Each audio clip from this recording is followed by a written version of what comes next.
This is Wat Meh Liew Temple. Established in the late 1920s by a Chinese Thai woman called Madam Wat Meh Liew, who was originally from Tongka, Phuket. The temple was originally known as Kampong Siam, and it was a jungle before Madam Yap, out of her kind heart, decided to build a temple for the monks who migrated from Thailand to Malaya. The first monk who came to the temple was the Venerable Prakru Sungaka Sukatsaro. He was the chief Thai monk of Selangor and Perak, and he was bestowed the title of Chief High Monk. Despite the glorious history of the temple, sadly now it is slowly being forgotten and is on the verge of getting replaced due to the massive MRT project running right beside and under the temple.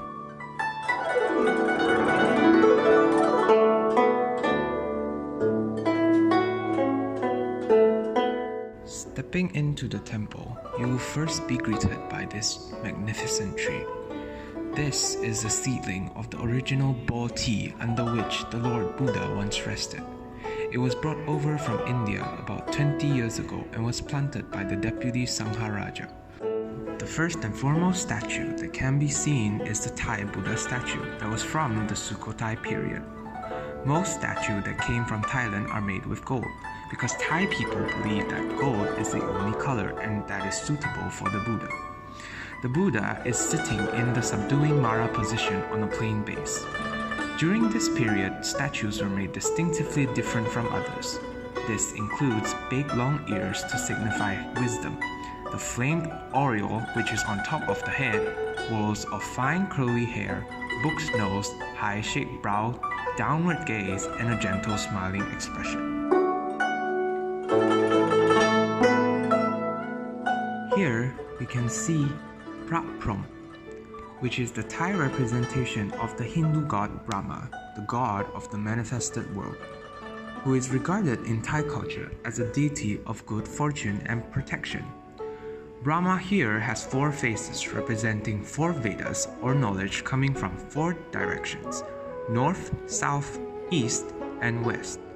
Praprom is colloquially known outside Thailand as the 4-faced awakened one. Worshippers of the god usually offer incense, candles, jasmine flowers or jasmine garlands, and young coconut water in their worship, usually placing these offerings before all 4 heads of Praprom. It is believed each side of Praprom offers different blessings. Another common way of worship is to place wooden elephant statues on the altar to honor him. Worshippers of Praprom are usually advised to abstain from consuming meat. Here we have the exterior middle part of the temple.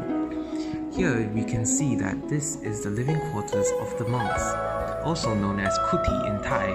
Originally, it is a small structure built on stilts designed to house a monk, with its proper size defined in Sangha Tiset Rule 6 to be 12 by 6 cubes, which is 4.013 by 2.343 meters. Here we can see that most people come by for fortune telling by one of the senior monks. The worshippers often approach him to predict the future.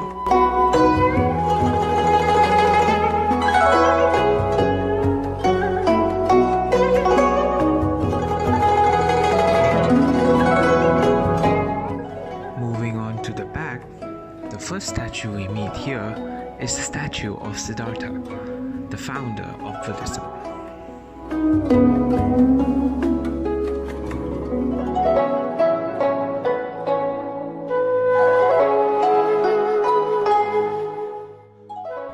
And here we can see that there are many miniature statues of the Bodhisattva Pusa. Most people come to worship this big statue, which is draped with a pink silk cloth and made with gold. This is the main statue of worship for the believers of Pusa. And here we have the Laughing Buddha, which is often worshipped for good fortune.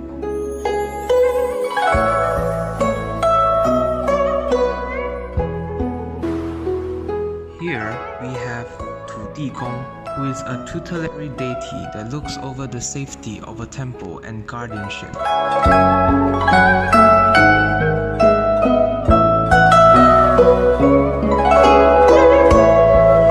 Similar to the sacred tree that's been planted in front of the temple, this tree here is also a tree spirit, and around its waist you can see that a red ribbon is tied around it. And worshippers usually worship this tree by pouring holy water that has been blessed by the monk at the roots. One of the more interesting things about this temple is that it has been dubbed as a statue graveyard, where most unwanted statues get sent here, and thus the large collection of gods and goddesses that are unrelated to the Thai temple.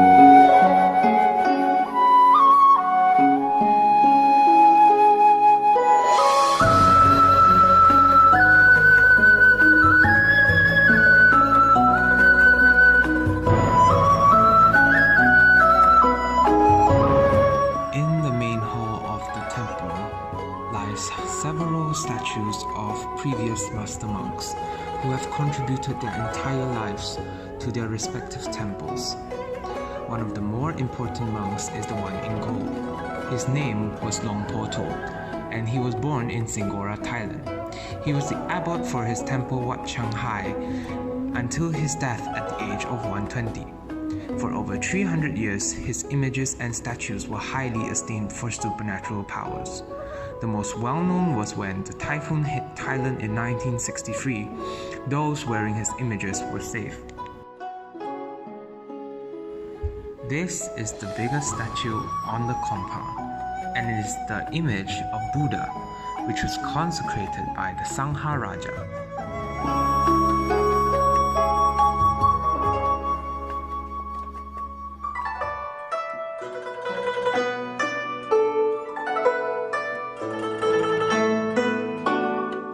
This is the current head of Wat Meh Liew Temple. His name is Pratkru Sirik Panyawut, with Pratkru meaning teacher and Panyawut meaning one with wisdom. He has been serving in this temple for over 35 years, and he is from Kelantan, where he was the head monk of the Sleeping Buddha Temple. In his daily life, he and the 4 other monks wake up at 5 a.m. to meditate and eat their breakfast. After that, they go about their daily routines until 11 a.m. where they meditate and eat their last meal of the day. When approaching the monk or even worshipping the statues, believers get on their knees and put their hands together to pray. Some even bow down. To give blessings, the monk will use a broom that's been drenched with holy water to spread it at the believer. When buying new possessions, the monk will also bless them with the holy water to ward off bad spirits and bring in good fortune. Believers usually burn joss sticks to send out wishes to their ancestors or messages to gods. Despite being a Thai temple, bow divination can be seen being practiced by believers, which is a traditional Chinese divination method in which the divination seeker throws or drops 2 little wooden pieces on the floor and gets the divine answer by the position of the pieces. Thai amulets play a vital part in the religion, as different kinds of amulets serve different purposes. The most common amulets that believers get are amulets of good fortune and safety. This temple is famous for its amulets and many sought after them. And this temple provides plastic casing services for their amulets. However, this temple has only crafted 1 amulet in the past 50 years since the temple's establishment.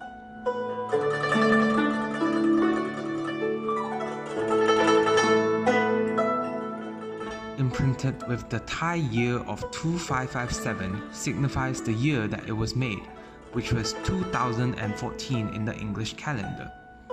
It is the one and only amulet that has been blessed by the monks.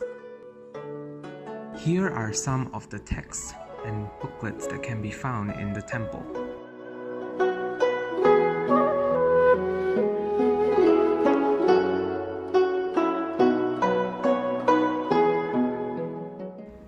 Thus concludes our interview with the monk. Thank you for watching, and we hope that you enjoyed our documentation.